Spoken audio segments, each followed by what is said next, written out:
पहले के टाइम पे फार्मर सुसाइड्स पे बहुत एक्टिव डिस्कशंस भी होते थे, लोग एक्टिवली बात करते थे, घरों में उस पर बातें होती थी। वैसे किसानों का सुसाइड एग्रीकल्चर सेक्टर का कैंसर है। तो सुसाइड की जो असल वजह है वो ये है कि किसानों को रिम्यूनरेटरी प्राइस न मिलने की वजह से वो कर्जदार हो जाते हैं। जो एग्रीकल्चर सेक्टर है हमारा, वो हमारे जो एम्प्लॉयमेंट की बात करें तो ऑलमोस्ट 45% का उसका कंट्रीब्यूशन मशीनों में या फैक्ट्रीज में या मैन्युफैक्चरिंग में जो लोग काम करते हैं उनके मुकाबले में एग्रीकल्चर वेजेस रियल कम है। मुसलमानों में तो ये होता है, मुस्लिम पर्सनल लॉ में, कि जब फादर का इंतकाल होता है तब उसकी प्रॉपर्टी इनहेरिट होती है। ओके। और हिंदू सिस्टम है कि जिस दिन से पैदा हो गए बच्चे तो वालिद की जिंदगी में ही बच्चे जो होते हैं वो मालिक हो जाते हैं जमीन के। टोटल प्रोडक्शन जो हमारा होता है उसका मुश्किल से 3% प्रोसेस होता है और 30% के लॉसेज हैं। लड़कियों की एक बड़ी खूबी ये पाई गई है सर्वे में कि जब उनकी आमदनी बढ़ती तो सबसे पहले वो अपने बच्चों की न्यूट्रिशन बढ़ाती हैं। किसानों की जो इनकम है वो उनकी मेहनत और इनपुट के मुकाबले में बहुत कम है। तो 3 कानून जो ला रहे थे, सरकार की नज़र में था कि बड़ा अच्छा इससे कारपोरेट इन्वेस्टमेंट बढ़ जाएगा और किसानों को फायदा होगा और प्रोसेस, मगर किसानों को उस पर खतरा नजर आ रहा था। मुझे याद है कि एक बता प्याज की वजह से सरकार गिर गई थी। नमस्कार, आदाब। मैं हूं श्रुता सिंह और आप देख रहे हैं बीएफसी। और आपका फिर से एक बार स्वागत है हमारे शो में, जहां हर कदम हर सोच में शामिल है हम, जनहित में जारी है हम। हाल ही में यूनियन बजट आया है जिसका इम्पैक्ट काफी सेक्टर्स पे पड़ा है। हर सेक्टर का कुछ ना कुछ उसमें कंट्रीब्यूशन रहा है। कुछ लोग खुश हैं उससे तो कई लोगों की नाराजगी भी है।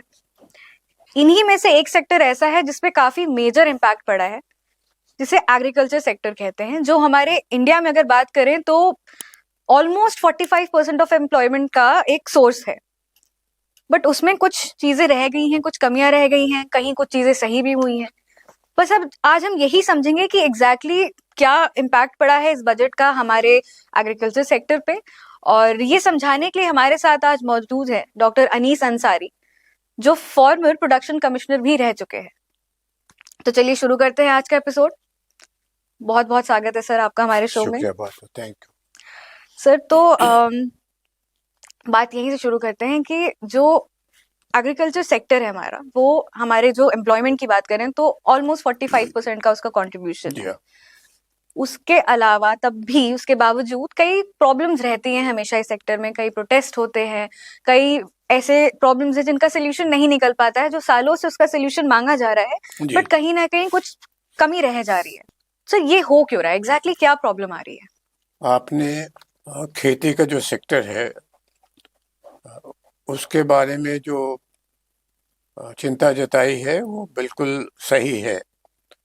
और हिंदुस्तान के बड़े दिमाग, इकोनॉमिस्ट, सरकारें और आम जनता इसमें बहुत दिलचस्पी रखती है जानने में कि खेती किसानी के काम को कैसे प्रोडक्टिव बनाया जाए ताकि लोगों को फ़ायदा हो। ये जो आपने विवरण दिया है कि 45% करीब लोग एम्प्लॉयड हैं एग्रीकल्चर में, ये बिल्कुल सही है। सबसे ज़्यादा एम्प्लॉयमेंट या जिसको मैं कहता हूँ अंडर एम्प्लॉयमेंट, वो खेती के क्षेत्र में है। हमारे मुल्क में तकरीबन 56 से 57 करोड़ के आसपास लोग हैं जो टोटल वर्कफोर्स का पार्ट है। ये इंटरनेशनल लेबर ऑर्गेनाइजेशन का एस्टीमेट है कि पूरे भारत में तकरीबन 57 करोड़ करीब लोग एम्प्लॉयमेंट में है। इसमें से 45% खेती पर आधारित है और मैन्युफैक्चरिंग या जो उत्पादन है उद्योग के क्षेत्र में उसमें लगभग 11% लोग जॉब में है। सर्विस सेक्टर में 29% के करीब है। तो सबसे ज़्यादा एम्प्लॉयमेंट एग्रीकल्चर में है। एम्प्लॉयमेंट कहने में इसलिए डर लगता है कि इनके जो पर कैपिटा इनकम है किसानों की और लैंडलेस एग्रीकल्चर लेबर, खेती में जो एम्प्लॉयमेंट है वो सब किसानों का नहीं है। किसानों से ज़्यादा लैंडलेस एग्रीकल्चर लेबरर्स हैं जिनके पास जो भूमिहीन कृषि मजदूर कहलाते हैं। तो इन दोनों को मिला दें तो 45-46% करीब ये आंकड़ा थोड़ा बहुत कभी कभी घटता रहता है, लेकिन बहुत ज़्यादा कमी आई नहीं है। शुरू से ऐसा चल रहा है। जब मुल्क आज़ाद हुआ था तब तो 50% ज़्यादा लोग एग्रीकल्चर में एम्प्लॉयड थे। धीरे धीरे जब सर्विस सेक्टर बढ़ गया है तो ये कमी आई है, लेकिन 45% भी बहुत बड़ा फिगर है। दुख की बात यह है कि इसमें ज़्यादातर लोग अंडर एम्प्लॉयड है। अंडर एम्प्लॉयड इस सेंस में कि एक टाइम सीजनल काम होता है, 3 महीने की फसल है तो 3 महीने में मजदूरों को काम मिल गया, उसके बाद फिर बेकार है, उसके बाद फिर अगली फसल शुरू हुई रबी की, उसमें 3 महीने काम लग गया, बारिश आई तो उसमें 2 महीने का काम लग गया, ऐसे करके के बीच बीच में तो जो रियल वेजेस हैं वो एग्रीकल्चर लेबरर्स के काफ़ी कम है। यानी जो मशीनों में या फैक्ट्रीज में या मैन्युफैक्चरिंग में जो लोग काम करते हैं उनके मुकाबले में एग्रीकल्चर वेजेस रियल कम है किसानों में जो लोग लगे हुए हैं। इसमें आयरनी ये है कि एम्प्लॉयमेंट तो 45% करीब है, बाद स्टेट में 50% ज़्यादा, जैसे यूपी में 60% ज़्यादा लोग खेती किसानी पे हैं, बिहार में भी यही सूरत है। बिल्कुल। लेकिन जो सकल घरेलू उत्पाद है, ग्रास डोमेस्टिक प्रोडक्ट, कुल मजमूई पैदावार है, उसमें इसका शेयर एग्रीकल्चर का न सिर्फ कम है बल्कि घटता जा रहा है। अब तकरीबन कुछ साल पहले 14% था, अब तकरीबन 18% करीब हो गया। तो एक 4,600 लाख करोड़ के करीब की टोटल प्रोडक्शन है खेती और से रिलेटेड सिस्टम में, which is about 18% of the total GDP. तो जो सेक्टर 18% कंट्रीब्यूट कर रहा है जीडीपी में, वो एम्प्लॉयमेंट किए हुए है, एम्प्लॉय किए हुए या अंडर एम्प्लॉयड किए हुए 45% कम से कम लोगों को। ये जो स्ट्रक्चरल मिसमैच है इसको दूर करने की जरूरत है। ये स्ट्रक्चरल मिसमैच जो है वो कई वजूहात से है, लेकिन इसमें दो बड़ी वजूहात है। एक तो ये कि जो जोत है जिसको अंग्रेजी में होल्डिंग कहते हैं, तो एग्रीकल्चर होल्डिंग जो है उसका फ्रैगमेंटेशन बहुत हुआ है। जब किसी का इंतकाल हो जाता है, डेथ हो जाती है किसान की, तो उसके बेटों में पता चला 3 बेटे 4 बेटे। एवरेज फैमिली रूरल एरियाज में 8 आदमियों को होती है। हाँ। तो हस्बैंड वाइफ हटा दें तो 6 लोग कम से कम एक फैमिली में, तो उनमें आपस में बढ़ जाता है।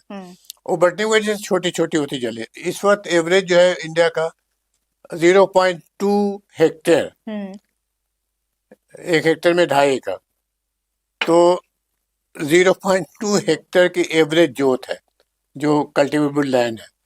तो अब जाहिर है इतने टाइनी लैंड में बहुत सी चीज़ें नहीं की जा सकती। मसलन किसान पूंजी निवेश नहीं करेगा, उसको पता है कि भाई ज़्यादा पैदावार होनी नहीं, तो इतने छोटे से जोत पे ट्यूबवेल कैसे लगा, इतने छोटे जोत पे हम इंटरक्रॉपिंग कैसे करें, डाइवर्सिफिकेशन कैसे करें, तो वो फिर वो खाली वो सब्सिस्टेंस फार्मिंग पे महदूद हो जाता है।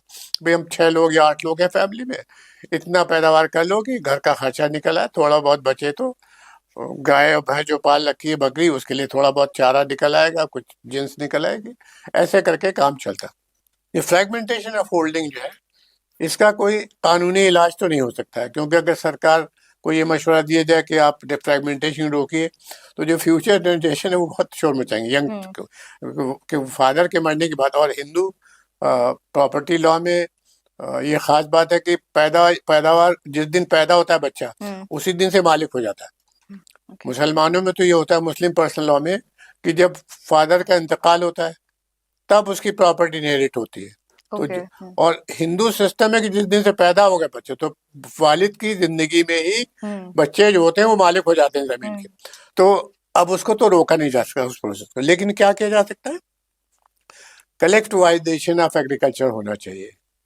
यानी जैसे अमूल एक बहुत बड़ा ब्रांड है और अमूल में डॉक्टर क्यूरियन ने यही किया था कि उन्हें छोटे छोटे काश्तकारों को कोऑपरेटिव में शामिल किया। किसी के पास 2 गाय 2 भैंस, किसी के पास 3 भैंस, ऐसे करके उनको मेंबर बनाया और उनसे दूध को कलेक्ट किया और दूध को कलेक्ट करके फिर उसका कूलिंग चेन में डाला, पास्चराइजेशन किया, फिर उसका बटर, और अब तो इतने प्रोडक्ट आ गए अमूल के। आई थिंक डेयरी प्रोडक्ट्स में लार्जेस्ट मैन्युफैक्चरर हैं इस टाइम, पूरे दुनिया में सबसे बड़ा कोऑपरेटिव सेक्टर है। वो मॉडल हमारे लिए रेलेवेंट है। यानी छोटे छोटे किसानों को अगर कलेक्टिवाइज कर दी जाए, कोऑपरेटाइज कर दिया जाए, तो फिर वो मिलके एक कहना चाहिए कि सबकी एनर्जी जोड़ेगी तो सिनर्जी डेवलप होगी।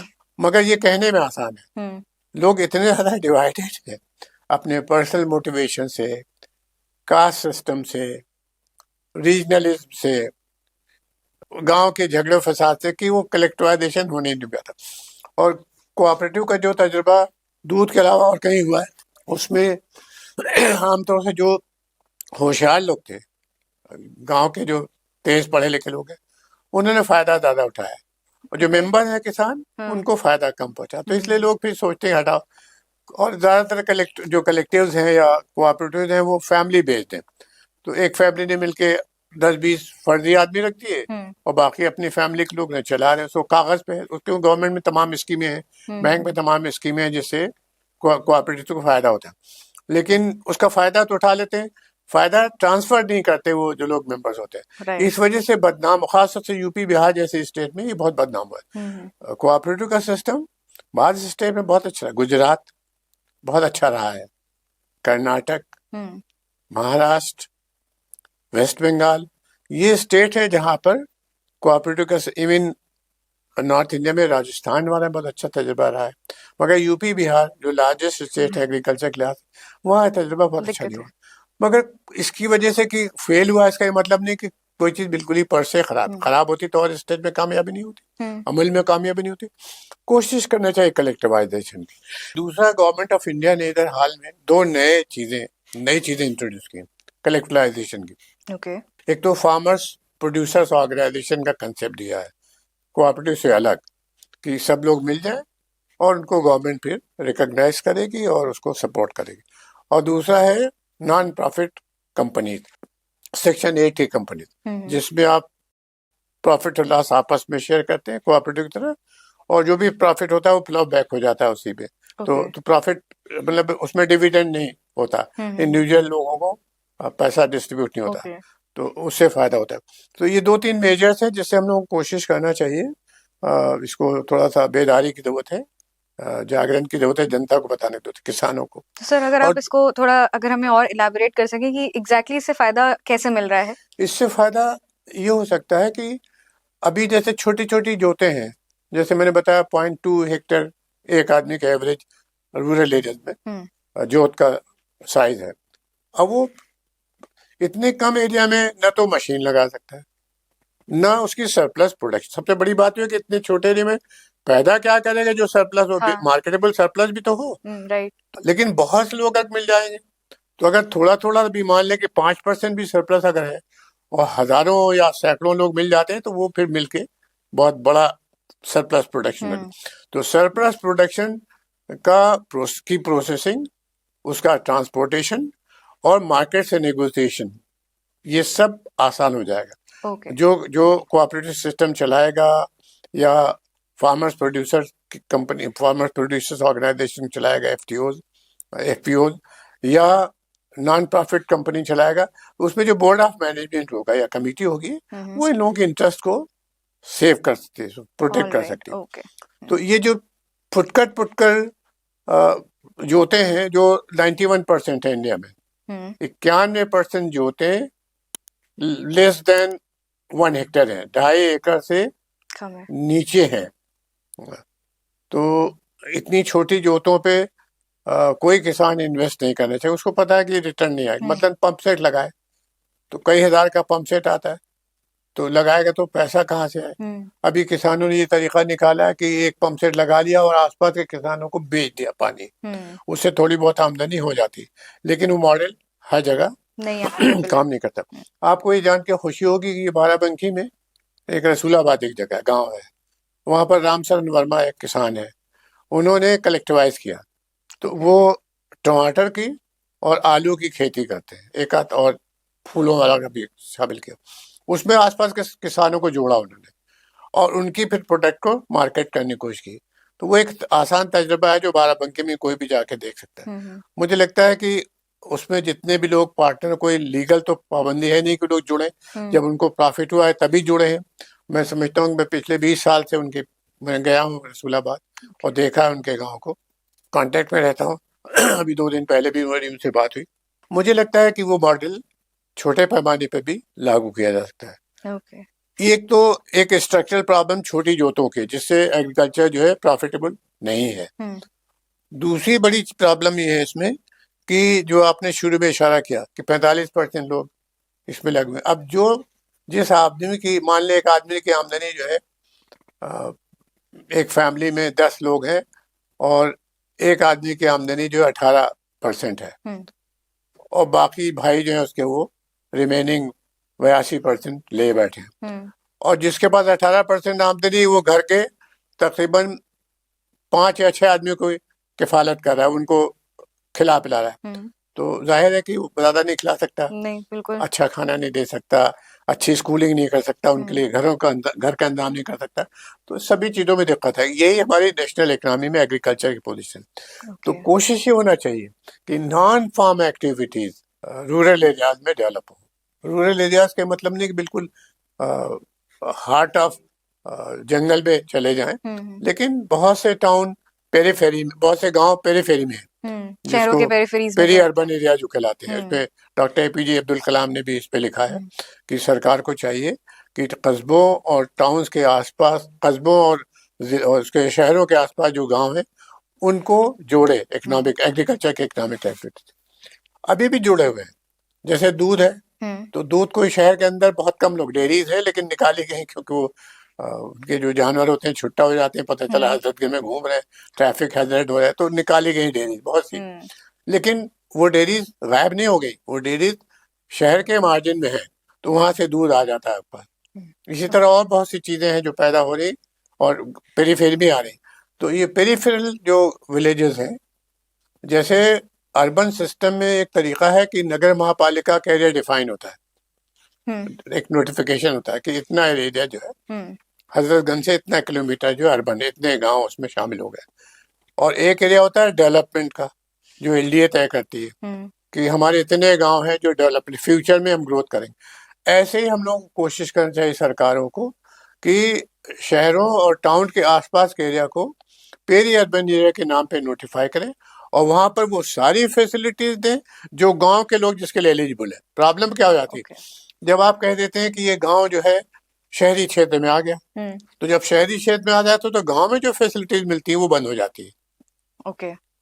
हाँ। और जो पंचायतें होती हैं वो डिसफंक्शनल हो जाती हैं। जब पंचायत एक बार शहरी क्षेत्र में आ गई तो वो नगर पालिका के कंट्रोल में आ जाती है, उसका इलेक्शन कमजोर हो जाता है, पावर खत्म हो जाते हैं। जो ग्रांट आती भारत सरकार से पंचायतों के लिए वो कम हो जाती।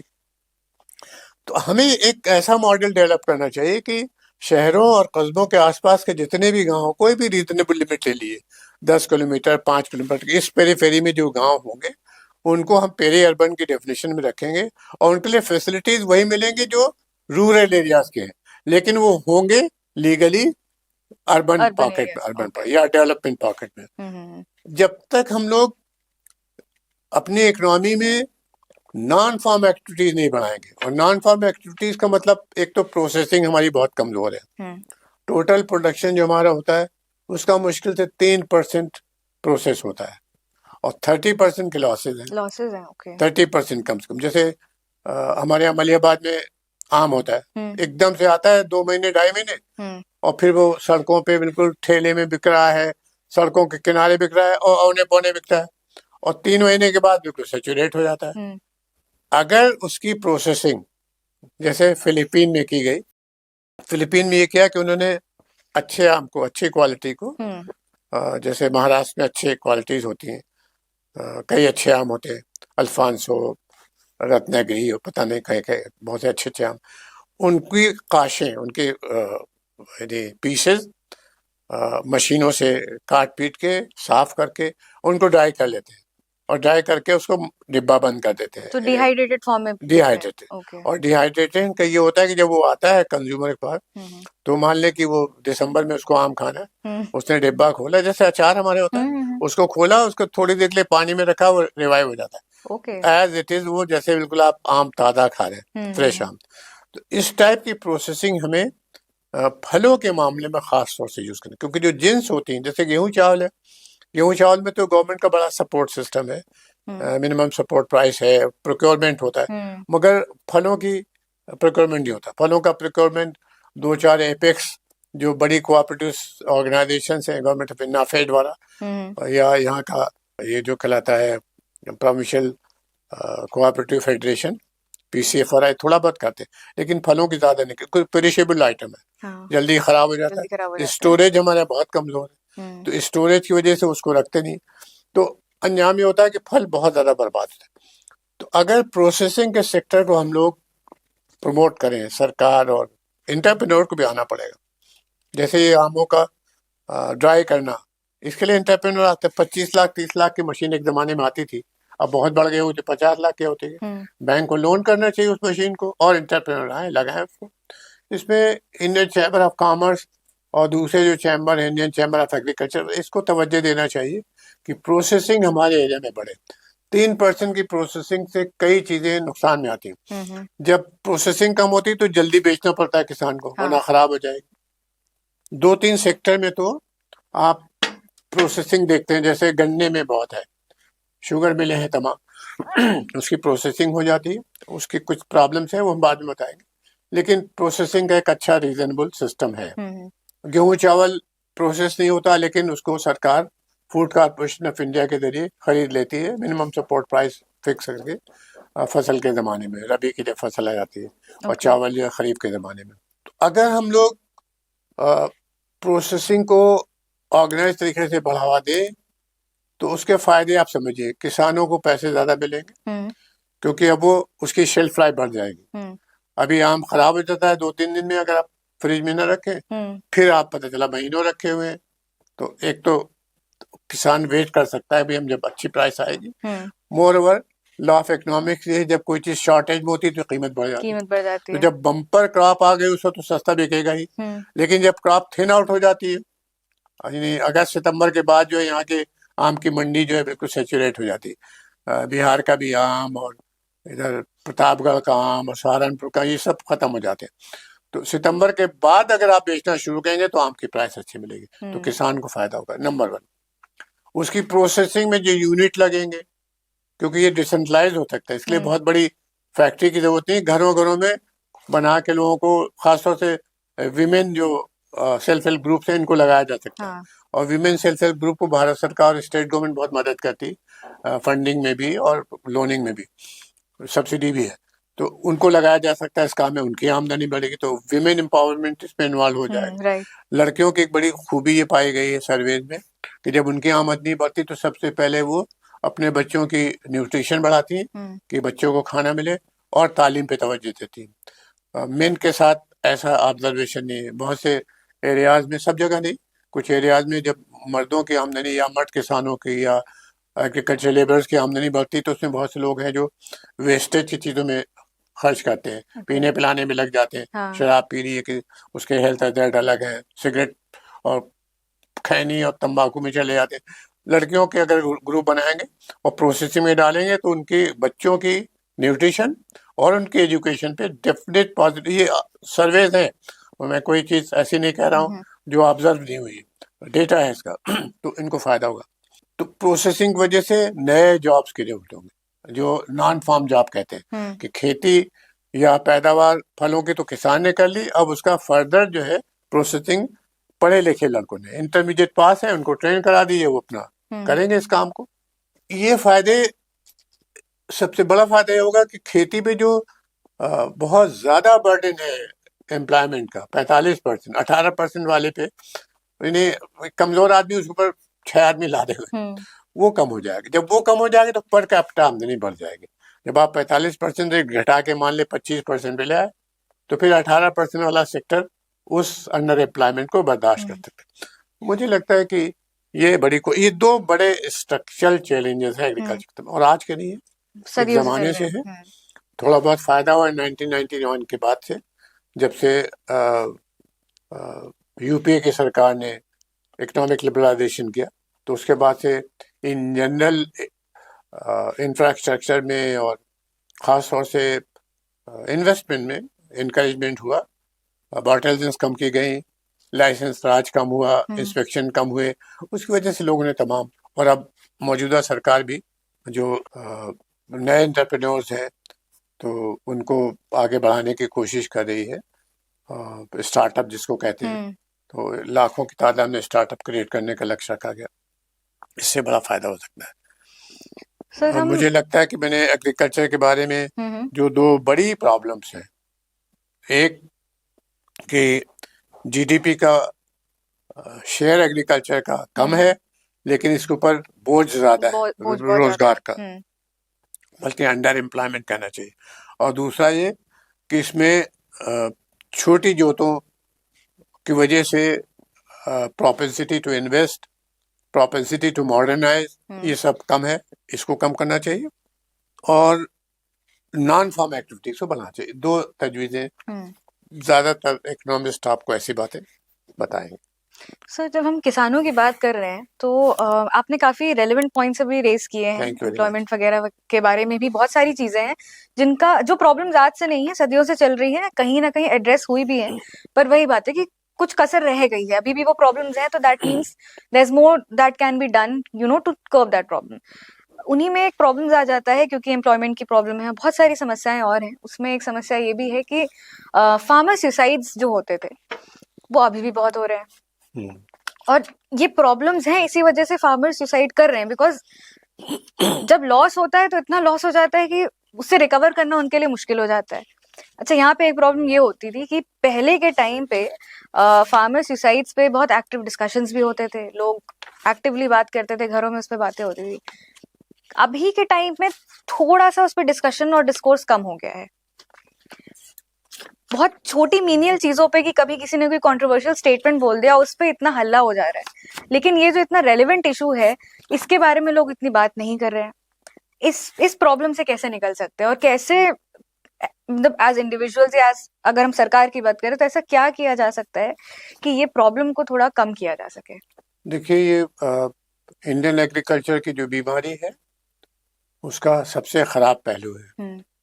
जैसे इंसानों की सोसाइटी में कैंसर हो जाता है तो बढ़ता चला जाता है जब तक कि अर्ली फेज पे चेक न किया जाए, वैसे किसानों का सुसाइड एग्रीकल्चर सेक्टर का कैंसर है और ये बढ़ रहा है और इसकी तरफ तवज्जो देने की जरूरत है।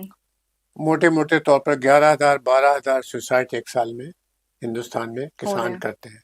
अब उनको सरकारें कभी कभी अपना इमेज बनाए रखने के चक्कर में वो किसानों के सुसाइड को कोई और नाम पे डाल देते हैं, ये फला बीमारी थी इसलिए मर गया, हार्ट अटैक हो गया, वो दुनिया भर की बीमारी दिखा देंगे, लेकिन ये नहीं रिकॉर्ड करना चाहते कि सुसाइड अंडर रिपोर्टिंग बहुत है। मगर ये 11-12,000 का आंकड़ा तो सरकारी है, वो तो झूठ नहीं बोल तो रहा। वो तो सब लोग जानते हैं, वो तो रिड्यूस नहीं हो सकता। मेन वजह यह है कि किसानों की जो इनकम है वो उनकी मेहनत और इनपुट के मुकाबले में बहुत कम है। पर एकड़ 5,000-6,000 रुपए की सालाना आमदनी किसानों की एवरेज होती है। इनपुट की कॉस्ट बढ़ती चली जा रही है, तकरीबन हर दूसरे साल यूरिया को छोड़ दें क्योंकि सब्सिडाइज्ड है, हालांकि उसमें भी इजाफा होता है, मगर डीएपी और जो दूसरे पोटाश हैं सभी में कीमतें बढ़ती हैं, पेस्टिसाइड्स की कीमत बढ़ती है, वीडीसाइड्स की, मजदूरों का थोड़ा बहुत बढ़ता है। मजदूर तो इधर 10 साल से डिप्रेस्ड है, 10 साल से रियल वेजेस नहीं बढ़े हैं, 2014 से अब तक रियल वेजेस एग्रीकल्चर लेबरर्स में नहीं बढ़े, मगर थोड़ी बहुत तो मजदूरी बढ़ती है। तो इन सब वजूहात से किसान को जितनी लागत उसकी आती है उतना पैसा नहीं मिलता। तो ये बेसिकली मार्केटिंग की वीकनेस है, मार्केटिंग की वीकनेस। इसको संभालने के लिए सरकार को एक तो वो डिमांड जो किसानों की वो मान लेना चाहिए। प्राइम मिनिस्टर ने जब 2 साल तक किसानों का एजिटेशन चला था दिल्ली के आसपास, तो 3 कानून जो ला रहे थे, सरकार की नज़र में था कि बड़ा अच्छा इससे कारपोरेट इन्वेस्टमेंट बढ़ जाएगा और किसानों को फायदा होगा, मगर किसानों को उस पर खतरा नजर आ रहा था, खतरा सही था, इसीलिए गवर्नमेंट ने उसको वापस लिया। तो अगर मिनिमम सपोर्ट प्राइस की डिमांड स्टैट्यूटरी गारंटीड वो दे दी जाए, अभी जब कभी भी कोई मामला उठाया जाता है कि साहब मिनिमम सपोर्ट प्राइस की गारंटी दीजिए, तो सरकार ये कहती है कि हम तो दे ही रहे हैं मिनिमम सपोर्ट प्राइस। भाई, minimum support price by government G O देना वो एक चीज है, उससे फायदा क्या होता है कि जब आप सरकारी एजेंसी के हिस्से से, जैसे मार्केटिंग बोर्ड है, मंडी परिषद, प्रोविंशियल कोऑपरेटिव फेडरेशन पीसीएफ, या आवश्यक वस्तु निगम, या कोई और गवर्नमेंट बॉडी जब खरीदती है गेहूं और चावल, कहीं पर दालें भी, कहीं पर ऑयल सीड्स भी, बुंदेलखंड वगैरह में। तो जब खरीदती तो उसमें वो मिनिमम सपोर्ट प्राइस लागू हो जाती है। लेकिन अगर उसी एरिया में हम प्राइवेट पर्सन के से खरीदने जाए तो I am not bound to pay the minimum support price. और कारगिल कंपनी बड़ी, जब सरकार की स्कीम चलती है खरीदारी की, तो उससे पहले ही कारगिल और दूसरे बड़े बड़े जो परचेजर्स हैं कारपोरेट वर्ल्ड के, वो खरीद लेते हैं सस्ते पे, क्योंकि उस वक्त पूरी स्पीड से खरीदारी नहीं होती, जितने लक्ष्य होते हैं वो पूरे नहीं होते, या होते हैं तो स्टैगर्ड होते हैं, बहुत देर में होते हैं, तब तक मार्केट ने रिस्पॉन्ड कर लिया होता है। तो वो खरीद लेते हैं सस्ते में और फिर बाद में उसकी प्रोसेसिंग करके महंगे बेचते हैं। किसानों को फायदा नहीं होता, मिडिल मैन को फायदा होता है। ऑन एन एवरेज जो जिस कीमत पे एग्रीकल्चर प्रोड्यूस बिकती है मार्केट में, उसका 30% से ज्यादा किसानों को नहीं मिलता। 70% मिडिलमैन और प्रोसेसर्स और मार्केटियर्स ये सब ले जाते हैं। तो मिनिमम सपोर्ट प्राइस की गारंटी अगर होगी कानून में, that the state will fix the minimum support price for 23 product produce. 23 के करीब आइटम है जो नोटिफाई होते हैं या नोटिफाई किए जाते थे, होते नहीं है ज्यादातर, तो गेहूं चावल 2-4 दालें बस खत्म। लेकिन 23 जो प्रोड्यूस हैं जो एक्ट में है, उसको अगर हम कानूनी शक्ल दे दें तो खाली गवर्नमेंट के एजेंसीज नहीं, खाली कारपोरेट वर्ल्ड के लोग नहीं, सब लोग जब वो सामान खरीदेंगे तो उनको उस प्राइस पे लेना पड़ेगा। इसकी एक मिसाल देख लें, जैसे मिनिमम वेजेस एक्ट है 1948 का, हाँ। उसके तहत सरकारें वक्तन फवक्तन 5-5 साल में रिवाइज करती है वेज रेट, स्किल का इतना, सेमी स्किल का इतना और नॉन स्किल का इतना। तो ये जो वेज रेट फिक्स हो जाता है, ये this is binding on all enterprises. कहीं भी आप मजदूरी, छोटी सी दुकान भी चलाएं और वहाँ रखेंगे अगर किसी काम करने वाले को, छोटा सा पुड़िया बांधने वाला आदमी या अकाउंटेंट, तो उस सबको आप मिनिमम वेजेस देने पड़ेंगे। तो उससे फायदा होता है कि मिनिमम वेजेस का एक फ्लोर तय हो जाता है, भाई इससे कम पे आप मजदूरी नहीं दे सकते, इलीगल। तो ऐसे जब मिनिमम सपोर्ट प्राइस फिक्स हो जाएगी तो सब पे बाइंडिंग हो जाएगी। खास तौर से जो बड़े परचेजर्स हैं जो प्रोसेसिंग में, वो आके एकदम से मार्केट से ले जाते हैं सामान, उससे फायदा होता है किसानों को।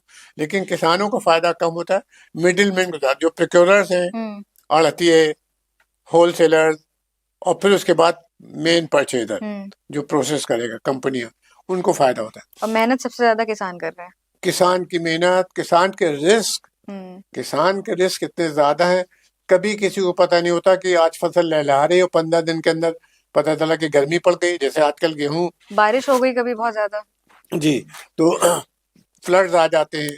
ऑलमोस्ट हर तीसरे साल फ्लड आ जाता है, हर तीसरे साल सूखा पड़ जाता है, ओला बढ़ जाता है। और अब वो छुट्टा जानवरों की मुसीबत हो गई, छुट्टा जानवर आके पूरी फसल 20-20, 25-25 के रेवड़ जो है नील गाय के आके, और किसान बेचारे रात में जागते हैं, मगर किसानों को मार भी देते हैं। जब 20-25 गायें और भैंस, गाय क्या कर पाएगा तो किसान वो 4-5 भी होंगे तो भागते हैं। तो ये सारे रिस्क उनके हैं। किसानों के रिस्क एग्रीकल्चर में बहुत ज्यादा। थोड़ा बहुत मिटिगेशन इंश्योरेंस से हो सकता है, लेकिन इंश्योरेंस सिस्टम बहुत अच्छा काम कर नहीं रहा। सर अभी उस पर भी बात करेंगे। हाँ, उसमें अलग से बात करेंगे। उसमें अभी लूपहोल्स या कमियां बहुत है। तो किसानों के रिस्क को प्रोटेक्ट करने के लिए market should be the key for in reform, और गवर्नमेंट को इस डिमांड को एक्सेप्ट कर लेना चाहिए। होता क्या है, गवर्नमेंट के सामने ये डर रहता है। एक मरतबा जब मैं नौकरी में था तो प्रगति मैदान, उसमें योजना भवन में एक बड़ी नेशनल मीटिंग हुई। तो शरद पवार जी उस वक्त एग्रीकल्चर मिनिस्टर थे, वो प्रिजाइड कर रहे थे। तो एग्रीकल्चर की प्रॉब्लम से बात चल रही थी। तो मैंने सवाल के सेक्शन में उनसे पूछा कि मिनिमम सपोर्ट प्राइस जो आप लोग फिक्स करते हैं, उसमें जो उनके इनपुट कॉस्ट है वो कवर नहीं होने पाती, तो सरप्लस कैसे उनको जनरेट होगा, और आप ऐसा क्यों करते हैं? तो उन्होंने मुस्कुरा के जवाब ये दिया कि भाई मेरी मिनिस्ट्री यानी एग्रीकल्चर, वो तो चाहती कि मिनिमम सपोर्ट प्राइस अच्छी मिले, लेकिन कंज्यूमर प्रोटेक्शन डिपार्टमेंट जो है, एक कंज्यूमर डिपार्टमेंट है, वो प्रेशर डालता है भारत सरकार में। तो प्राइम मिनिस्टर के पास मामला जाता है, वो जितना मुनासिब समझते हैं हमारी बात मान लेते हैं, या कंज्यूमर डिपार्टमेंट की बात मान लें, क्योंकि गवर्नमेंट के सामने एक चिंता ये रहती है कि अगर बहुत ज़्यादा प्राइसेस फूड स्टफ की बढ़ जाएंगी तो पब्लिक में बेचैनी होती है। कंज्यूमर, खासतौर से शहरों का कंज्यूमर जो प्रोड्यूस नहीं करता, खाली कंज्यूमर है, हाँ। वो बहुत वावैला मचाता है। और शहरों में अखबार चलते हैं, वो बहुत मुझे याद है कि एक बार प्याज की वजह से सरकार गिर गई थी। तो गवर्नमेंट के सामने ये एक डिलेमा रहता है, मगर गवर्नमेंट है ही इसलिए, देखिए लॉन्ग टर्म में अगर आप किसानों को अच्छी प्राइसेस देंगे, रिम्यूनरेटिव जिसको मैं कहता हूँ, FRP जो रिम्यूनरेटिव प्राइस अगर देंगे तो फिर वो अपनी खेती में इन्वेस्टमेंट भी करेगा, सरप्लस आएगा उसके पास, अपने बच्चों को पढ़ाई लिखाएगा, उनकी हेल्थ इंप्रूव करेगा और वैल्यू एडिशन क्रिएट करेगा। बहुत से उसमें किसान जो इंटरप्राइजिंग है वो छोटे मोटे यूनिट लगा लेंगे प्रोसेसिंग, राइट, आटा चक्की लगा ली, आटा पीस रहे हैं, दालें दल रहे हैं या चूड़ा बना रहे हैं, बहुत सी चीजें कर सकते हैं छोटे छोटे किसान। मिनिमम सपोर्ट प्राइस के सिलसिले में भारत सरकार की एक कमेटी यूपीए के जमाने में बनी थी, स्वामीनाथन, MS स्वामीनाथन रिपोर्ट थी। उस कमेटी ने रिकमेंड किया था कि 1.5 गुना मिनिमम सपोर्ट मिलना चाहिए, यानी अगर 100 रुपया अगर खर्च किया किसान ने तो 150 कम से कम मिनिमम सपोर्ट प्राइस मिले, ये था। उस कमेटी को आज तक सरकार ने लागू नहीं किया। अब वो इतना सोच विचार करने के बाद कमेटी बनी थी तो उसको लागू कर देना चाहिए। बिल्कुल। उसने भी तो ये बात गौर की थी कि भाई बहुत ज्यादा प्राइसेस बढ़ेंगी तो कंज्यूमर पे खराब असर पड़ सकता है। और इसमें क्या चीज गलत है कि किसी ने 100 रुपया लगाया तो उसको 150 रुपया दे दो, 85 रुपया आप आधा प्राइस ज्यादा देंगे तो उसका जो रिस्क है वो रिस्क कवर होगा, उसको थोड़ा बहुत सरप्लस बचेगा। सुसाइड्स जो होती हैं, क्योंकि कर्जा ले लेते हैं लोग, और कर्जा कोई ये नहीं कि ये लोग बैंकों से और कोऑपरेटिव सिस्टम से लेते हैं, ज्यादातर कर्जा जो है प्राइवेट सेक्टर में साहूकारों से लेते हैं, और साहूकारों का जो रेट, गोइंग रेट है, वो पता चला 25% पर मंथ के हिसाब से चार्ज कर रहे हैं। फिक्स तो कुछ होता नहीं है इनका, वो फिक्स नहीं होता, वो नीड के ऊपर देखते हैं कि अगर बिल्कुल मारा जा रहा है किसान तो उसको 30% ले लो, अगर थोड़ा सा मजबूत आदमी दबंग है तो उसको 20% ले लो, मगर 25% के आसपास पर मंथ, नॉट एनुअल। ये बहुत महंगा, बहुत ज्यादा। हाँ। अब इसको कहाँ से कोई दे पाएगा? कोई बड़ा एंटरप्रेन्योर 25% पर मंथ के रेट ऑफ इंटरेस्ट पे अपने बिजनेस चला नहीं सकता, और किसान बेचारे मरे जा रहे। तो सुसाइड की जो असल वजह है वो ये है कि किसानों को रिम्यूनरेटिव प्राइस न मिलने की वजह से वो कर्जदार हो जाते हैं, और कर्जदार इसलिए हो जाते हैं कि कर्जा महंगा लेते हैं, और फिर जब वो पैसा मार्केट से नहीं उठता, क्योंकि किसान की क्रॉप फेल्योर भी हो जाती है, सूखा पड़ गया, बीमारी आ गई, कोई कई नेचुरल बहुत से फैक्टर, बीमारी आ गई, फ्लड्स आ गए, हेल स्टॉर्म आ गया, ओले पड़ गए, जानवर खा गए, हमें दर्जन भर बीमारियां हैं किसानों को भुगतने के लिए। उनमें से कोई चीज हो जाएगी तो बेचारा हाई एंड ड्राई पड़ा हुआ कहाँ से लाके देगा? सही बात है। तो सरकार को मिनिमम सपोर्ट प्राइस को बहुत संजीदगी से लेना चाहिए। इनफैक्ट अभी जो करंट बजट निकला है उसमें भी किसानों की ये शिकायत अभी भी कि उसको लीगलाइज क्यों नहीं किया जा रहा है। वो सही शिकायत है, वो इसलिए सही शिकायत है कि अभी आप किसानों के प्रेशर में वोट लेना होता है, और हर 3 महीने में कहीं ना कहीं इलेक्शन लग जाता है, उस दबाव की वजह से, और किसानों की प्रॉब्लम चूंकि जेन्युइन है तो बहुत सी पार्टी अपोजिशन को उठाती भी है, तो गवर्नमेंट थोड़ी सी दबाव में रहती है। लेकिन अगर इसको स्टेबलाइज करना है, और खाली किसानों की सुसाइड्स कम नहीं होंगी, इससे एक फेयर सिस्टम आ जाएगा जिसमें किसानों के इन्वेस्टमेंट से रिटर्न ऑन इन्वेस्टमेंट आएगा, उसके तमाम फायदे हैं। किसान जब आपके 45% हैं जो एग्रीकल्चर पे हैं, तो इनकी हेल्थी अगर इम्प्रूव हो जाएगी तो प्रोडक्टिव वर्कफोर्स आ जाएगा आपका। बिल्कुल। यानी टोटल जो किसानों की तादाद है उसमें 60% करीब एग्रीकल्चर लैंडलेस लेबरर्स हैं, और ये बिल्कुल हैंड टू माउथ रहते हैं, न इनकी हेल्थ का कोई कवर है, न कोई रोजगार की कंटिन्यूटी की गारंटी। आज है सड़क के किनारे खड़े रहते हैं, आप चले जाइए हजरतगंज में, सुबह से एक लंबी लाइन लगी हुई, जिसने कहा भी चलो तुम्हारे काम कर लो तो आ जाएगा, वरना बेकार हो रहा है। इसकी वजह से लार्ज स्केल माइग्रेशन होता है। बुंदेलखंड में तमाम किसान और छोटे किसान और जो एग्रीकल्चर लैंडलेस लेबरर्स हैं, ये हर साल बेचारे निकल के दिल्ली, बॉम्बे, कर्नाटक, यहाँ चले जाते, पंजाब जाके काम करते हैं, बड़ी मुश्किल कंडीशन में रहते हैं, फैमिली से दूर रहते हैं, ना बच्चों की फिक्र कर सकते हैं, ना बीवी की फिक्र कर सकते हैं। अभी जब कोविड पड़ा था 2020 में, तो इन लोगों की हालत देखने लायक थी। एक किसान ने 1500 किलोमीटर पैदल चल के बिहार में अपने घर वापसी की थी। तो ये मिनिमम सपोर्ट प्राइस, ये मदर ऑफ ऑल प्रॉब्लम्स है एग्रीकल्चर सेक्टर में। सरकार वैसे भी मजबूर है कि किसानों को 6,000 रुपया सालाना दे रही है, पीएम किसान योजना में दे रहे हैं कि नहीं दे रहे, वही पैसा इधर चला जाएगा। आप मिनिमम सपोर्ट प्राइस में परचेज करिए। उनकी परचेजिंग सिस्टम में भी एक इम्प्रूवमेंट करने की जरूरत है कि जब आप लोग अक्सर बताते हैं कि जब मिनिमम सपोर्ट प्राइस की लीगल गारंटी हो जाएगी तो किसान डिमांड करेंगे हमारी सारी प्रोड्यूस खरीदो। ये बात सही है कि किसान डिमांड करेंगे हमारे केले भी खरीदो, हमारे सेब भी खरीदो, मगर ये प्रोड्यूस लोकलाइज्ड है। हर जगह केला, हर जगह सेब नहीं पैदा होता। हाँ। और 2 जिनसे ऐसी हैं जिसमें हम इंपोर्ट कर रहे हैं। बरसों से हम लोग दालें, दलहन और पल्सेस, तिलहन इंपोर्ट करते हैं, महंगा इंपोर्ट करते हैं। अगर उसी चीज को हम मिनिमम सपोर्ट जरिए अच्छी प्राइस दे दें तो पूरा बुंदेलखंड जो ड्राई एरिया है, ड्राई लैंड फार्मिंग है वहाँ पर, तो ड्राई लैंड फार्मिंग की वजह से दालें और तिलहन बड़े आराम से वहाँ पर पैदा हो सकते हैं।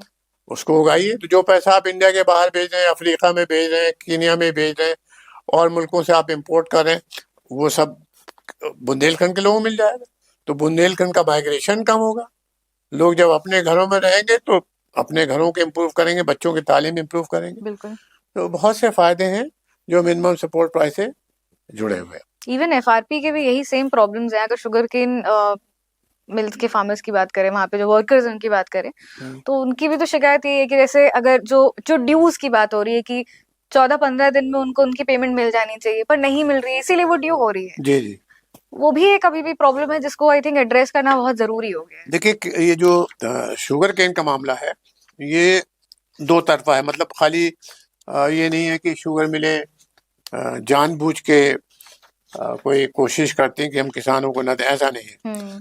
मगर प्रॉब्लम क्या है, तो एक तो ये हो जाता है कि फेयर सपोर्ट प्राइस कहलाती है। हाँ, फेयर सपोर्ट प्राइस जो होती है शुगर केन की, उसमें गवर्नमेंट जो मुनासिब समझती है कि भाई इसके इनपुट कॉस्ट इतनी है, वो सब ध्यान में रखे, और पेएबिलिटी कितनी है मशीन उनकी फैक्ट्रीज की, शुगर मिलों की, वो भी ध्यान में रखा जाता है, वो तय कर देती है। मगर बहुत से अनफोर्सिन सर्कमस्टांसेस हो जाते। एक तो ये कि बम्पर प्रोडक्शन हो गया तो प्राइसेस शुगर गिर जाएंगे, तो रिकवरी उनकी गिर जाती। दूसरे यूपी और बिहार की और एक आध और स्टेट की प्रॉब्लम ये है कि रिकवरी रेट शुगर केन का कम है। यानी हमारी जो वैरायटीज है शुगर केन की, वो कर्नाटक और महाराष्ट्र की वैरायटीज के मुकाबले में कम शुगर आता है। आई थिंक 6% या 7% का, अगर मैं सही याद करूँ 6% या 7% की रिकवरी रेट है जो पुअर है। इसको जाना चाहिए 12% और 14-15%, ऑलमोस्ट डबल। तो रिकवरी रेट जब कम होगा शुगर कम बनेगी। अब तो गनीमत ये कि एथेनॉल वगैरह बनने लगा है, तो एथेनॉल की वजह से थोड़ी बहुत प्राइस स्टेबलाइजेशन शुगर फैक्ट्रीज के लिए, मिलों के लिए हुआ है। लेकिन एथेनॉल के अलग फैक्टर हैं। एथेनॉल में रिकवरी तो अच्छी हो जाती है, पैसे की प्राइस अच्छी मिलती है, लेकिन उसका यूज उतना नहीं होने पा रहा अभी मार्केट में, ब्लेंडिंग उतनी नहीं होने पा रही, तो उसकी वजह से उनको पूरा बिकने नहीं पाता। तो मिलों की भी अपनी प्रॉब्लम है कि एक्सेस शुगर पैदा हो गई तो उनका कैश फ्लो स्टेटमेंट जो है वो खराब हो जाता है, कैश फ्लो नहीं रहता। गवर्नमेंट की सब्सिडीज कभी कभी लेट मिलती है मिलों को, उसकी वजह से वो पेमेंट की पोजीशन, कैश फ्लो की प्रॉब्लम जाती है। और बायर्स को दे गया शुगर, उसने नहीं दिया पेमेंट, ये तो ट्रेड में चलता रहता है। फिर बहुत से जो होशियार बंदे हैं, जिसके लिए हिंदी का वर्ड चालू, होशियार बंदे जो हैं मिलों के, वो अपनी शुगर का जो रिकवरी है फाइनेंशियल, उसको डाइवर्ट करते थे। उनके डाइवर्सिफाइड सेक्टर होते हैं, खाली शुगर में नहीं होते, और भी काम होते हैं। उसमें फेंक दिया पैसा, तो निकाला पैसा इधर से और डाल दिया अपनी दूसरी कंपनी में, और किसानों को कह दिया अभी पैसा नहीं हमारे पास। ये एक अलग प्रॉब्लम हो जाती है, धांधलेबाजी करते हैं। या और इनएफिशिएंसीज भी हैं। बहुत सी फैक्ट्रीज में, बहुत भावा आदम के जमाने की फैक्ट्रीज लगी हैं, तो उससे रिकवरी वाला अच्छी नहीं होती। मगर ये प्रॉब्लम है बड़ी जेन्युइन, क्योंकि यूपी की एग्रीकल्चर सेक्टर में इज वन ऑफ द कहना चाहिए कि most reliable price support system. Minimum support price तो सीजनल, ये भी सीजनल होता है, लेकिन उतना उसमें प्रॉब्लम नहीं होती। प्रॉब्लम इसलिए नहीं होती कि नेचर ऑफ प्रोड्यूस ऐसी है कि अगर मान ली सरकार ना भी खरीदे तो जनता खरीदती है। भाई गेहूं सरकार ना खरीदेगी तो कोई ना कोई खरीदेगा, गेहूं तो चाहिए। चावल खरीद लेगा, दूसरी स्टेट में चला जाता है, बांग्लादेश में गेहूं चला जाता है, तमाम और जगह चला जाता है। तो मार्केट गेहूं चावल वाला की, दालों की तो खैर डेफिशिएंसी है, मार्केट इज अवेलेबल। गन्ने का तो कुछ नहीं हो सकता। गन्ना अगर मिलों में प्राई मान ले 15 दिन लेट हो गई तो किसान का लॉस हो जाएगा, क्योंकि जितनी प्राई लेट होती है उसका रिकवरी रेट और कम हो जाता है। अगर डिलेड प्राई हो, क्रशिंग सीजन लेट शुरू हो, हालांकि अनाउंस होता है सरकार से, नोटिफिकेशन होता है फला तारीख से सारी मिलें चले, लेकिन बहुत सी मिलें लेट लतीफ हो जाती है, तो फिर उसमें किसानों की रिकवरी कम हो जाती है। किसानों की जो प्राइस है वो उसकी रिकवरी से रिलेटेड है, वो भी फिर तो उनका रिकवरी जो है, फाइनेंशियल रिकवरी या इनपुट जो वापसी है पैसे की, वो कम हो जाती है। ये सारी प्रॉब्लम है और इसको कई चीजें करना चाहिए। एक तो जो कोऑपरेटिव सेक्टर के मिले हैं उनको इम्प्रूव करना चाहिए। सरकार ने वाशिंगटन कंसेंसस के तहत थ्रू वर्ल्ड बैंक कम से कम 1990 से, यानी कोई सरकार इसमें अछूती नहीं है। सारी सरकारें जो इकोनॉमिक पॉलिसी बना रही हैं वो ऐसी कर रही हैं कि वो बड़े लोगों को ध्यान में रखती हैं। जितना डीरेगुलेशन हुआ उससे बड़ी कंपनियों को फायदा हुआ, और एमएसएमईज अभी पिछले 3 साल में तमाम बड़ी तादाद में, कई हजार की तादाद, कम से कम 37,000 एमएसएमई जो क्लोज डाउन हो गए। तो छोटा सेक्टर आपके फोकस में नहीं है। अब उसका नुकसान समझिए, जब आपने बड़े बड़े लोग ध्यान में रख के आपने पॉलिसीज बनाई तो उनको तो फायदा हो जाएगा। पिछले कई सालों से हमारे यहाँ करोड़पति जो बिलियनर जिनको कहते हैं वो बढ़ रहे हैं, और किसानों का, मजदूरों का जो वेज रेट है या रिटर्न है वो घटता चला जा रहा है। The rich gets richer, the poor gets poorer. उससे नुकसान क्या हो रहा है? उससे नुकसान ये हो रहा है कि बड़ा आदमी चाहे इतना उसको पैसा हो, कितना खाएगा भाई? हर वक्त ताज होटल में बैठा रहेगा तो कै दिन मुर्गा खाएगा, कै दिन आपकी पनीर खाएगा? एक लिमिट है आदमी की, उसकी फैमिली भी मिला ले, कितना खाएगा? तो परचेजिंग पावर उसके पास है लेकिन कंज्यूम नहीं कर सकता। कपड़े कितने पहनेगा, गाड़ियां कितनी रखे? तो कंजम्पशन की एक लिमिट है। अगर आप इस कंजम्पशन को आबादी के जो 50% गरीब लोग हैं उनके पास फैला दें, यानी छोटे मजदूर, किसान, नए स्टूडेंट्स, अगर इन सबको पास पैसा पहुंच जाए, परचेजिंग पावर, तो फायदा क्या होगा? ये लोग सबसे पहले तो गेहूं चावल और दूसरा जिन्स खरीदेंगे, किसानों को फायदा होगा। कपड़े खरीदेंगे, कपड़े की जो टेक्सटाइल इंडस्ट्री हमारी है उसको फायदा होगा।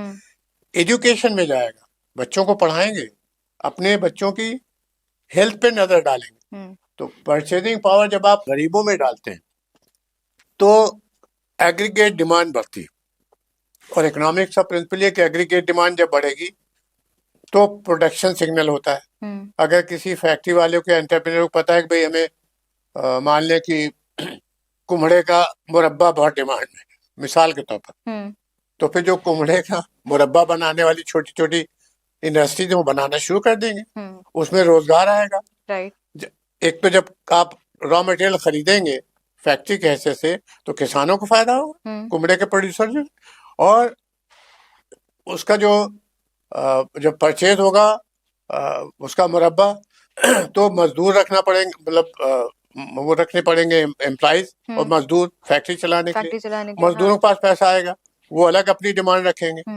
तो एक जो साइकिल कहलाता है वर्चुअस साइकिल इकोनॉमिक्स में, वो शुरू हो जाएगा। यानी aggregate demand leading to higher production, leading to higher employment, leading to higher purchasing power, leading to higher production. वो एक साइकिल बन जाता है। क्योंकि जिस आदमी के पास पैसा होगा, गरीब है, तो कल अपने बच्चों को पढ़ाएगा, अपना घर बनाएगा।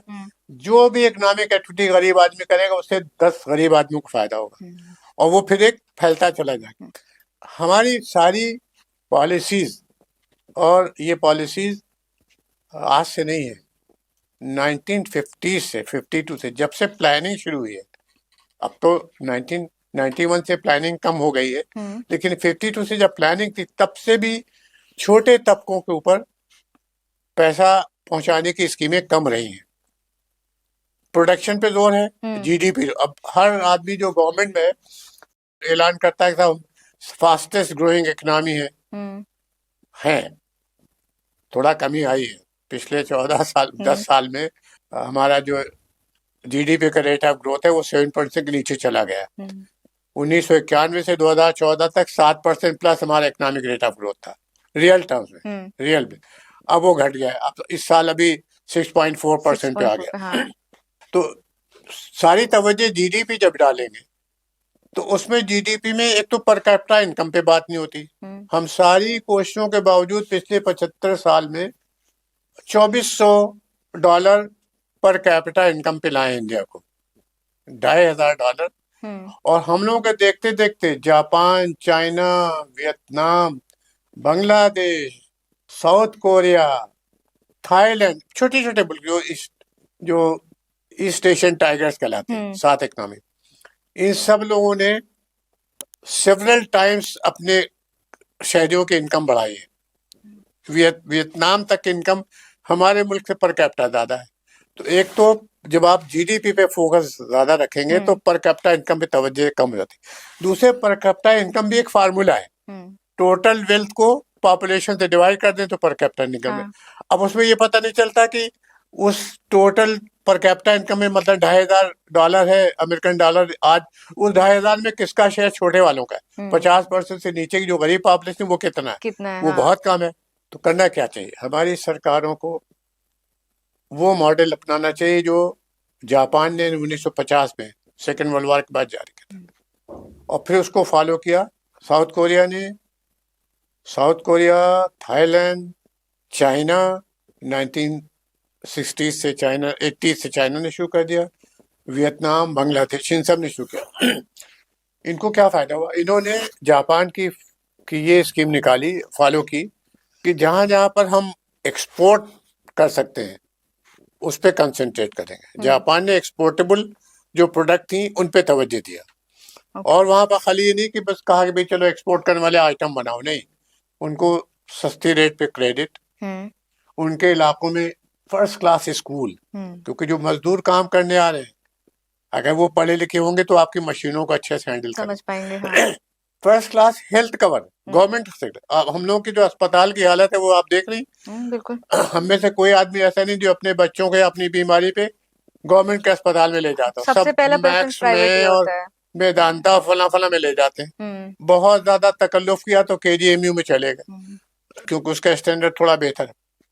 लेकिन गरीब आदमी मजबूर है, आउट ऑफ पॉकेट अलाउंस 2/3 है। आउट ऑफ पॉकेट अलाउंस 68% ज्यादा गरीबों को अपनी जेब से खर्च करना पड़ता है हेल्थ पे। तो जापान ने ये किया कि जिन इलाकों में एक्सपोर्टेबल सरप्लस बन सकता था वहां पर एक्सपोर्ट पे तवज्जो दी, वहां पर उस पर हेल्थ कवर अच्छा दिया, एजुकेशन अच्छी दी, और फिर उनके लिए कंसंट्रेट किया कि एक्सपोर्ट पे सपोर्ट मिले उनको। तो ट्रेडेट, एक्सपोर्ट हाउसेज, ये हम लोग भी कर सकते थे। हमारे यहाँ खाली यूपी में आप देखें कम से कम 23 से 30 जिले यूपी में ऐसे जहां हैंडीक्राफ्ट, खास तौर से वीविंग, टेक्सटाइल, ये बहुत स्ट्रांग है। और टेक्सटाइल की इंडस्ट्री बड़ी दुख भरी कहानी हिंदुस्तान में, मैं इस पे थोड़ा बोलना चाहूंगा। बिल्कुल सर। टेक्सटाइल की इंडस्ट्री पे सरकारें बहुत दिन से तवज्जो दे रही, लेकिन इसकी कमर तोड़ी है ईस्ट इंडिया कंपनी ने। आपको हैरत होगी, बहुत लोगों को मालूम है कि 1757 में 1757 में जब बैटल ऑफ प्लासी हुई थी और लॉर्ड क्लाइव ने सिराजुद्दौला को, नवाब सिराजुद्दौला को हरा दिया था, तो उस वक्त इंडिया का वर्ल्ड जीडीपी शेयर 40% था। सारी दुनिया में जो सकल घरेलू उत्पाद थे उसका 40% खाली इंडिया में बन रहा था और 30% चाइना में बन रहा था। इसलिए उसमें क्या चीजें बन रही थी, एक तो हमारी टेक्सटाइल, ढाका की मलमल, बनारस का सिल्क, कर्नाटक का सिल्क, महाराष्ट्र का, मतलब हमारे पूरा हिंदुस्तान सिल्क और कॉटन की इंडस्ट्री में भरा पड़ा था, सरप्लस था। इतना सरप्लस था कि ईस्ट इंडिया कंपनी ने कानून बना दिया कि अगर कोई इंग्लैंड में धागा की मलमल इंपोर्ट करेगा 2 साल की सजा होगी, हाँ, मगर फिर भी माल जाता था चोरी जाता से। था। हाँ। और उसके बदले में हमारे यहाँ ब्रिटेन के पास कोई चीज नहीं थी हमें देने के लिए, तो यहाँ से टेक्सटाइल जाते थे, यहाँ से मसाले जाते, 2 मेजर प्रोड्यूस थे प्रोडक्ट। मसाले वेस्टर्न घाट के, केरल, कर्नाटक, आंध्र प्रदेश, ये जो वेस्टर्न घाट है यहाँ के मसाले, यहाँ मसाले जाते थे यूरोप में, और कपड़ा जाता था। 40% का जीडीपी वर्ल्ड शेयर। उसके बदले हमारे पास सोना आता था, क्योंकि उनके पास देने के लिए कुछ था नहीं था। तो अंग्रेजों ने हमारे मुल्क को सोने की चिड़िया कहना शुरू करते हैं। ये अकबर बादशाह के 16वीं सदी तक की हम बता रहे हैं। 1757 से 1857 के 100 साल में ईस्ट इंडिया कंपनी ने इस टेक्सटाइल इंडस्ट्रीज को जानबूझ के मारा। इंपोर्ट ड्यूटी बढ़ा दी और एक्साइज ड्यूटी बढ़ा दी। 1757 से 1857 में 100 साल में वो जीडीपी का शेयर 40% करके 25% हो गया। और 1857 जब पहली जंग याद है, 1857 से 1947 के 90 साल में वो जीडीपी शेयर घट के 3% हो गया। अभी भी हमारा जीडीपी का वर्ल्ड शेयर 3% के आसपास है 75 साल के। अभी भी रेट ऑफ ग्रोथ हमारा बड़ा है, लेकिन और मुल्कों ने जो हमारे पड़ोस में ज्यादा तरक्की कर ली, तो हमारा वर्ल्ड जीडीपी चाइना से हम बहुत पीछे हैं, तो वर्ल्ड जीडीपी शेयर हमारा कम है। तो इंडिया को चाहिए कि हमारी जो वीविंग सेक्टर है, टेक्सटाइल सेक्टर, और यहाँ के जो हैंडीक्राफ्ट्स हैं, हैंडीक्राफ्ट में जैसे फिरोजाबाद का शीशा, बैंगल और शीशे का काम, मुरादाबाद का ब्रासवेयर, बनारस की साड़ियाँ, सिल्क साड़ियाँ, मुबारकपुर के सिल्क, कॉटन तो पूरे इंडिया में फैला पड़ा है।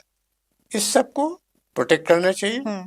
इसके लिए वही फार्मूला अपनाएं जो जापान ने किया था।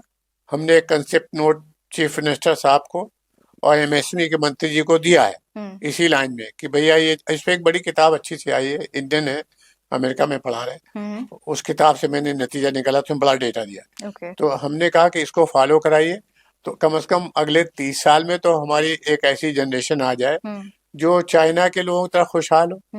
अगर आप कभी इंडिया के बाहर गई होंगी, देखा होगा कि सबसे ज्यादा जो ग्रुप्स हैं वो जापान और चाइना के होते हैं, टूरिस्ट, और वो काफिले के तौर पे चलते हैं। हमारे यहाँ सिर्फ गुजरात के लोग हैं जो ग्रुप पे चलते हैं, बाकी सब जगह थोड़े थोड़े लोग जाते हैं। चाइना और जापान के टूरिस्ट जब किसी मुल्क में जाते हैं तो ढेर सारे, पता चला 25 आदमियों का काफिला, पैसा है उनके पास, खर्च करते हैं। तो हम भी अपने मुल्क को प्रॉस्पेरिटी ला सकते हैं। और देखिए ये सब ऐलान के हम विश्व गुरु है, ये खोखले नारों से कुछ नहीं होता। जब तक आपकी जेब में, गरीब आदमी की जेब में पैसा ही नहीं होगा इंडिया के, आप चाहे इतना दावा कर लेंगे हम 2500 साल पुरानी सिविलाइजेशन है, कुछ नहीं होने जा रहा। जब आपकी जेब में पैसा आ जाएगा, यानी हद है कि बांग्लादेश ऐसा छोटा मुल्क जो 1947 क्या 1971 में बना, उसका रेट ऑफ ग्रोथ हमसे ज्यादा था, और टेक्सटाइल में उसके कपड़े हमारे यहाँ से ज्यादा बिक रहे हैं। वियतनाम, श्रीलंका और बांग्लादेश के टेक्सटाइल प्रोडक्ट इंडिया से ज्यादा बिक रहे हैं। हम क्यों नहीं कर सकते भाई, हमारे तो पार्ट था। तो अब उतना कंसेंट्रेटेड तवज्जो दें तो हम लोग कर सकते हैं। मुझे ऐसा लगता है कि हम लोगों को इन सेक्टर्स को, और इससे जो नॉन फार्मिंग एक्टिविटीज हैं वो बढ़ जाएंगी, जिसके लिए मैंने शुरू में इशारा किया कि गैर कृषि क्षेत्र जो है उसको भी बढ़ावा मिलेगा, और इससे एग्रीकल्चर को भी फायदा होगा। जब आप कॉटन को, जो इतना अच्छा नेचुरल फाइबर है कि बहुत लोग उसको वैल्यू करते हैं, उसको आप बढ़ावा देंगे, किसानों की आमदनी बढ़ेगी। बिल्कुल, है ना? सही बात। मतलब एक पूरी चेन है, किसान, फिर उसके कार्डर्स, धुनाई करने वाले, फिर उसके बुनाई करने वाले बुनकर, फिर उसके रंगाई करने वाले रंगरेज, डिजाइनर, उसकी वैल्यू एडेड प्रोडक्ट, ड्रेप्स, कपड़े, कुर्ते पैजामे, ये सब जब बनेंगे तो किसानों को भी फायदा होगा, बनाने वाला फायदा होगा। बिल्कुल। मुझे लगता है कि हम लोगों ने मिस कर दिए बस, और अभी भी समझ में आ जाएगा सरकारों को, और इस पे तवज्जो दे कि हमें 50% गरीब लोगों को इनकम बढ़ा दें। तो मुझे लगता है कि हम लोगों की पॉलिसीज में ड्रास्टिक चेंज होता है। जैसे गांधी जी ने कहा था, मैं इसी पे बात खत्म, गांधी जी ने कहा था कि जब कभी कोई फैसला करना हो कि क्या करें किसी मामले में, तो इसको सोचिए कि जो सबसे गरीब आदमी है, अगर हम कोई ऐसी पॉलिसी अपनाते जिससे उसके आंसू पूछेंगे, तो आप उसको करिए। वो हमारा यार्डस्टिक होना चाहिए कि हाँ, अगर हम कोई ऐसी कदम उठा रहे हैं जिससे गरीब आदमी को फायदा होगा तो करिए, और अगर लग रहा है कि गरीब आदमियों को नुकसान होगा तो मत करिए। ये स्टैंडर्ड होना चाहिए डेमोक्रेसी में। बिल्कुल, उम्मीद ही कर सकते हैं कि चीजें आगे बदलेंगी और सुधरेंगी। बदलना चाहिए। अब देखिए बेरोजगारी की रेट देखिए, ग्रेजुएट में इंडिया में 29% बेरोजगारी है। अगर आप जाहिल है, इलिटरेट है, तो आपका रेट ऑफ अनएम्प्लॉयमेंट 3% है। हर 100 में 3 आदमी जो पढ़े लिखे नहीं है वो बेरोजगार है। बाकी 97% जो है पढ़े लिखे बेरोजगार, वो जॉब में है। जॉब में जो इलिटरेट है 97% जॉब में है, अंडर एम्प्लॉयमेंट होगा लेकिन जॉब में। अगर आपने डिग्री ले ली तो आपने 29% यानी कम से कम 10 टाइम्स बेरोजगारी बढ़ा दी। ये कैसी पॉलिसी बना दी?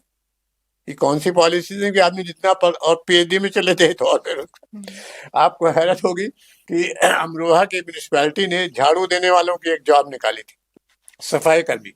उसमें पीएचडी होल्डर्स ने अप्लाई किया था, एमए मास्टर्स ने अप्लाई किया था, क्योंकि एम्प्लॉयमेंट इतना कम है, नौकरियां इतनी कम क्योंकि बेरोजगारी है। बेरोजगार। और इतने लाख एप्लीकेशन आ गए थे कि म्यूनिसपैलिटी ने उस सिलेक्शन को कैंसिल कर दिया। भाई क्या इंटरव्यू लोगे लाखों की तादाद में जब बेरोजगार है, और पीएचडी वाला उससे क्या पूछेंगे आप झाड़ू चला लेंगे? चला लेंगे, वो कहेगा हाँ चला लेंगे। ये इतनी खराब सूरत हाल में, इकोनॉमिक सूरत हाल में हमारे मुल्क को शोभा नहीं देता कि हम अपने आप को विश्व गुरु का टाइटल जबरदस्ती दें। हम विश्व गुरु बिल्कुल नहीं है। हम अपने आप को पढ़ा लिखा लें, अपनी सेहत बना लें। अपनी का मतलब है गरीब लोगों की।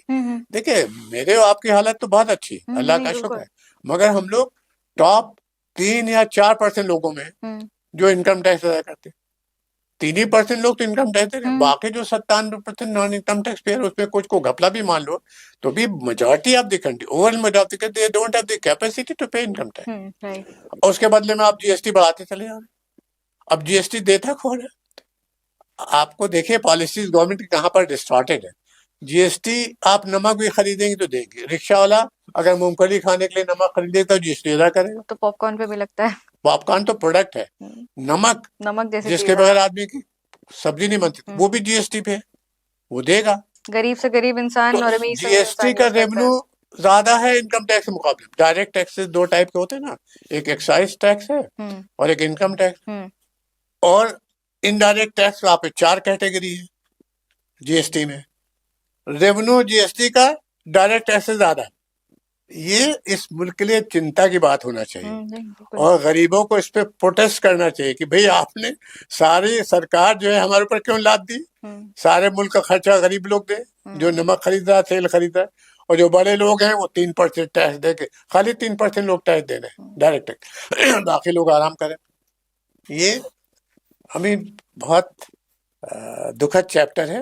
हमारे मुल्क ने यकीनन 1991 के बाद से इकनॉमिक तरक्की की है। हमारे मुल्क में यकीनन बिलो पॉवर्टी लाइन के लोग ऊपर आए हैं, मगर 2020 में इंटरनेशनल लेबर ऑर्गेनाइजेशन के असेसमेंट के मुताबिक 47 करोड़ लोग हमारे मुल्क में बिलो पॉवर्टी लाइन पे चले गए। 27 करोड़ लोग 1991 से 2014 के बीच में पॉवर्टी लाइन के ऊपर गए थे, अब बिलो राइट।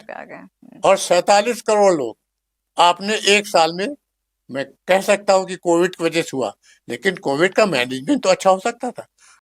मुझे लगता है कि हमारी सरकारों को, और खासतौर से हमारी वोटिंग सोसाइटी जो वोट दे रहे हैं, उनको इस बात में तवज्जो दे रहे थे कि हम मुल्क कहाँ ले जा रहे हैं। हम लोग अपने पड़ोस से सीख सकते हैं। जहां जहां पे खुराफात नेताओं ने की है, वहां आपस में लड़के मुल्क को का बेड़ा डुबोया है, किसी का जहाज आगे नहीं गया। हम लोग खुशनसीब हैं हिंदुस्तान में कि ऐसी लीडरशिप मिली थी इंडिया को, जिससे इस मुल्क को एक विजन दिया कि भाई हमें secular, socialist, sovereign, democratic republic बनाना। ये हमारे मुल्क का मंत्र होना चाहिए। जब इस पे आगे चलेंगे तब हमारा मुल्क विश्व गुरु बनने की सलाहियत रखेगा। और अदरवाइज हमने बहुत कुछ खो दिया है। अगर बराबर खोते रहेंगे तो उसकी भरपाई करने में कई जनरेशन लग जाएंगे। हमारे बुजुर्ग इतनी अच्छी अच्छी बातें बता गए, उस पर अमल करेंगे तो फायदा ही तो होगा हमारा, फिर हम लोग विश्व गुरु हो जाएंगे। मैंने आपका बड़ा वक्त लिया। जो वोटर्स, जो सिटीजन मुझे सुन रहे हैं, उनमें मेरी जो बात भी पसंद आई हो उसको आगे बढ़ाएंगे, उसको प्रचार करेंगे। अपने नाम से प्रचार करिए, क्योंकि मेरे भी सब ओरिजिनल आइडियाज नहीं, मैंने भी पढ़े लिखे दिमागों की बातें सुन के आपके सामने बात रखी। Thank you very much. चलिए डॉक्टर अंसारी, आपसे बात करके बहुत अच्छा लगा और माय प्लेजर। उम्मीद करेंगे आगे बातें और होंगी, बिल्कुल मिलेंगे और माय कुछ प्लेजर। और मुद्दे हैं जिन पे हम जरूर बात करेंगे। बिल्कुल। फिलहाल आज के लिए इतना ही। थैंक हमारे यू। चैनल को लाइक शेयर सब्सक्राइब करना ना भूलें और पुराने वीडियोस भी हमारे जाके देखें, और अगर कुछ पसंद आए तो हमें कमेंट्स में बताएं कि आप ऑन किन बातों पे हमारे डिस्कशंस चाहते हैं और हम आपके रिक्वेस्ट जरूर टेकअप करेंगे।